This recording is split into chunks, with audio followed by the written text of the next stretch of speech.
Hello, Exiles. This is Ryan from Behind Eyes Gaming, and welcome to another Path of Exile video. And today's video, I'm going to go over my initial league starter, the one that I personally plan on playing, which is going to be a Soulrend Occultist. We have the new skill tree in POB, and as such, the POB will be in the description for this video, as well as the description from the previous build guide where I talk a little bit more about this. So if you want to hear about how to level it and everything else, a lot more of the details. But this will be more focused on the tree and kind of what I plan on doing with this build. As you can see, it was actually buffed significantly. There's a ton more chaos damage over time multiplier in the tree and regular damage over time multiplier as compared to before. So I managed to get with pretty basic gear. I believe, I'm only using a +1 to level of all chaos spell skill gems. You can get this right away in Act 1. It's very easy to get. You can get it from a vendor. If not, you can go to a level 2 zone right outside of town and kill things until you get a wand and just ult spam it if you're unable to get it. So literally just a +1 to all chaos spell skill gem wand, and later you'll add more stuff to it. This is a prophecy wand, but I'm assuming I'll be able to find something like that. And just for reference, so currently I have a little over 1.5 million DPS with Soulrend, and then an additional over 300,000, so about 1.8 million with a pretty basic setup. Got some guys revving up their motorcycles outside. And then I just have some basic ES gear, some easy to get stuff like the Gull, Adziri's Step, and Bated Breath. And then I have, you'll probably won't get the low light rings right away, but these are contributing not all that much DPS, like another 100,000, which I guess is significant, but yeah. And then fingerless silk gloves you can probably get pretty easily. But yeah, more or less, I don't have anything fancy on the gear. I just crafted some energy shields, so like a 260 ES shield, 550 ES body armor, which might be a little bit more difficult to come by.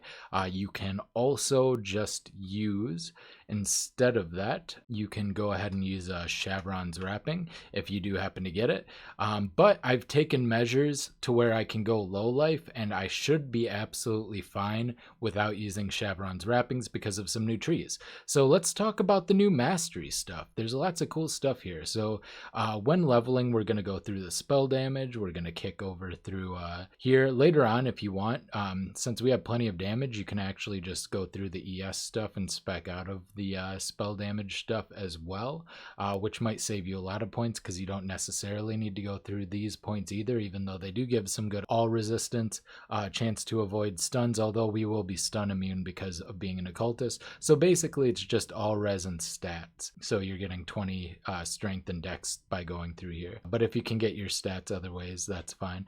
Then you head all the way over to the trickster tree, and while you're leveling, you're going to go through blood siphon. It may be worth getting melding. So melding has seen a big buff. It is still life energy shield, but now the final one is 7% increased maximum life and gain 3% of maximum life as maximum energy shield. This is a very strong stat. We have 2,000 life, so that's 60 ES, which is basically like a pair of gloves. So I guess it's not that strong, but it is helpful. Life mastery.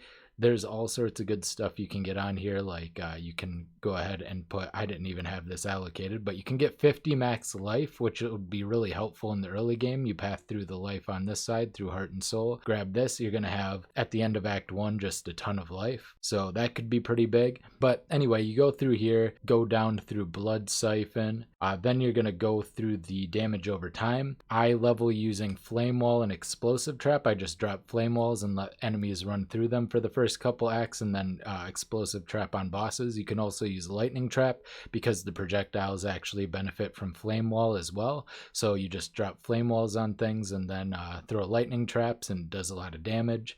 But I talked about that in my other video, so you can go watch that. Go up through resourcefulness. You get a life and energy Shield on kill with the 2 little nodes here, which is going to be good for sustain. And then our first notable, besides possibly this Melding Life Mastery, if you decide to just skip that, which you very well can, the first notable you're going to get is going to be this damage over time multiplier. The timing should be as such that you get here right around the time you pick up Bane in Act 3, which is perfect timing. So if you go down here, I do spec out of this life, as you can see later, and just path over here. It's only 1 travel node now, so much more efficient. But yeah, you get damage over time mastery, so this is going to give you, all of this is damage over time multiplier now, which is absolutely huge. These are 3, 5, 5, and then 12% damage over time multiplier, so big buffs to damage over time with this node here. And you can get the damage over time mastery. The one I choose to get is the increased duration of ailments and increased skill effect duration. This is going to be huge for our Banes, Withers, for our Soulrend. Soulrend only has a 1 second duration, so you're going to end up getting a lot of skill effect duration through this, through efficacy, through entropy here, which gives skill effect duration, so that's very important. And from there, we travel through Written in Blood. I picked up the regenerate 2% of ES. You don't need to get this mastery right away until you start getting a more significant amount of ES, but it's another hybrid life ES wheel here. And then I go into Chaos Mastery. Also, damage over time multiplier, 6 times 3, and then chaos damage and skill effect duration. And with this, I pick 1% chaos damage over time multiplier per 4% chaos resistance. You're not going to get this right away either. And so you'll pick up this mastery later. We are going to be getting, as you can see, I have 76 chaos resist, and that's with 0% chaos resist on gear. I'm getting it all through things like one with evil, which I'm going to be used to get corrupted blood. We get this a little bit later, but we get corrupted blood resistance. We get chaos resist through wasting still, which is very powerful as well. And then we get 60% chaos resist through withering presence. So we are going to be able to have 76 chaos resistance, which is going to give 19% chaos damage over time multiplier for this mastery, which is obviously insane for a skill point, but we won't get it right away. Once we get that, we'll head down and grab wasting, which gives more chaos dot multi, so much dot multi in this build now, and then this gives that, and we get increased effect of withered. We're going to either be applying withered now through a wither totem with multi-coat totems and faster casting. Alternatively, you can use blight with the jewel, the threshold jewel that gives withered on blights. Up to you. But once you got that, we're going to start going through like the area of effect, come up this way. These nodes aren't really necessary. You can kind of spec out of them. They are giving me a little bit of damage, as you can see. So yeah, they are giving damage. I drop about 90k damage from not having that, and it does give a little bit of spell block, but it's definitely not necessary. And we would go through Cruel Preparation initially and pick up we don't even have to pick up a mastery here. Honestly, we're not going to use most of these masteries. Maybe the regenerate 2% of life per second while moving, it'll be good while leveling. But yeah, honestly, we can skip this mastery entirely. Then we would go up through here and we would grab corruption. And then we would also, I just grabbed the 17 chaos resist from this as well. But that once again can wait. Chaos resist during the campaign isn't that important. Then we will get the damage over time mastery here. We can either path this way and later we'll respec out of these 4 points, or we can just path right on down here. That'll save like well, it works out to be actually less to go this way, so we'd go down underneath. More chaos more damage over time multiplier, 6, 6, and 15 acrimony. This is huge. This node is so good. And we're getting less chaos damage over time, or less damage taken from chaos damage over time. There is, I believe, yeah, we can actually get Soul of Arakali too if we're having trouble with damage over time. But new Soul of the Brine King gives basically free freeze immunity, and we're probably going to be using that. or we can just get that on Flasks, and we can get reduced damage over time taken. Because we are stun immune because of Vile Bastion, but we are not going to be freeze immune, unfortunately. So once we got all that stuff, you just fill out the rest of the tree. I wouldn't go pain attunement. So what I'm doing is I'm using Skitterbots with Arrogance. I'm using this reservation node, which is giving 8% reservation efficiency and just 8%, but then I'm getting 30% increased life reservation efficiency from the mastery. And what that allows me to do is it allows me to reserve just over 50% of my life with Skitterbots. If I did not have this, I can despec this, and you can see I am I'm reserving 70%, which gives me much less of a buffer.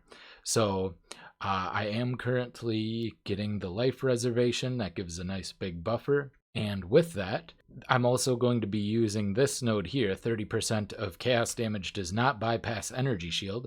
Between those two, plus having max chaos resistance and reduced damage over time taken, we should be able to, we might still have to run a basically an emergency life flask potentially, but honestly, we have a lot of life sustain, we have some life regen, we should be okay. I'll have to test that, but you know, worst case scenario, you lose a flask slot, which is fine. Working that out, then you start to transition into energy shield. You already have these hybrid ES, so you start picking up like this Soul Thief, which also gives you recover energy shield on kill, which you also get as a cultist, and you also get here. So you're going to be regenerating an enormous amount of energy shield on kills all the time. This is really big. Another thing we're picking up is we're getting spell suppression. We get 5% here. We get some 4% on each of these, and then 10% here, and recover 50% energy shield when you suppress spell damage. Other sources of suppress, we're getting some here on a void barrier, 10%. And I'm picking up the 1-2 energy shield per 8 evasion on boots. Very important reason for this. I plan on using Etziri's Step. Most of my pieces are going to be energy shield based, but with that mastery, with the 1 energy shield per 8 evasion, getting about 90 energy shield from Etziri's Step, which is really good because then we'll also be able to get evasion. We are using hybrid evasion as well for a couple of other pieces. The helmet, and I believe we have to do the gloves as well, which I did not do because the important, gloves. So we're not going to be using fingerless silk gloves. Instead, we will be using a evasion energy shield hybrid. So we'll just throw in some murder mitts, and whatever, you just put in some evasion energy shield. I'm not going to put like high rolls on these, and then some, it doesn't matter. You can just put life on this since we're going to scale some life to give us some more energy shield. We could potentially use Timeless Jewel later on as well to get more life as extra energy shield. So getting some life is good. Mostly just focus on your resists with gloves. So we'll just take everything off this for now and just throw on resist to note that we'll be running basically just resists on our gloves. That's the important stuff. And then if you can get like damage over time or something as well, that's good. That is definitely something you want. But yeah, as far as what you could get here, nothing too important in the prefixes, just whatever you happen to get is fine. So we'll add that, and that'll give us more spell suppression as well. And we have a 33% chance to suppress spells. Now, Etziri's Step has been changed to now provide, I believe, up to 26% chance to suppress spells instead of spell dodge. If you don't know, spell suppression basically makes it so that when you successfully suppress a spell, you take 50% damage from that spell. So we will have about 59% chance to suppress spells, and we will also be able to roll that on our body armor potentially, or on our shield. Although I do think they have to be a hybrid ES and evasion shield, if I recall correctly. I'm not entirely sure, but we could potentially get some suppression. Maybe if we run a hybrid shield, you can still get pretty high ES numbers on a hybrid shield. So that's something to consider. Yeah, pretty much after that, you've got everything figured out. Maybe pick up more AoE, start filling out more ES, get Unnatural Calm. You can get some percentage maximum mana as maximum energy shield. That's actually the main reason I was running this stuff here, although it gives very little energy shield, hardly noticeable at all. If I'm being honest, it gives more spell damage than it does energy shield, if I'm being completely honest. So yeah, you can just kind of ignore that. We're not getting a ton of ES from and we don't get that from Arcane Will anymore, so you can't like stack those. Yeah, just get this stuff. If you want to run a different mastery, that's fine. You could get the light radius one. You don't need, well, you can get that Can't Be Frozen if ES recharges started recently. That's probably fine too. Discipline Reservation would allow you to for instance, we could put this on and we would free up some more mana. We go from 22 unreserved to 28. It's not that big of a deal. I don't believe that would really allow you to run much of anything else. So yeah, you don't have to do that, but you can do that. Potentially fit in like a Clarity or something, I guess, if you're having mana regen problems, but you're probably not going to. You could also just run a low level Vitality to make it a little bit easier for that chaos damage that does bypass. That's another option if you decide to go that route. But yeah, either way. And then yeah, you just fill out these last ES nodes, and that's pretty much the tree. The skill setup, I got Soulrend, Controlled Destruction, Void Manipulation, Efficacy, Arcane Surge, and Swift Affliction. Swift Affliction is going to make it so that there's less duration. So the total duration of Soulrend, let's see if it has it. It'll be pretty short. You don't have to use Swift Affliction either. You can choose to use something else, but I believe Swift Affliction is going to give us the most damage. So you'll just have to cast your Soulrend every like 1.1 second or so. Not that big of a deal. Bane got with Despair, Temp Chains, and Efficacy. We're getting +1 Curse, which from Malediction, which will also have enemies you curse have Malediction. I think that's automatically applied, so that shouldn't be an issue. But yeah, just makes them take a lot more damage. And then, of course, Void Beacon, Withering Presence, and Vile Bastion. That is the skill tree. This other skills I'm using, the Wither Totems.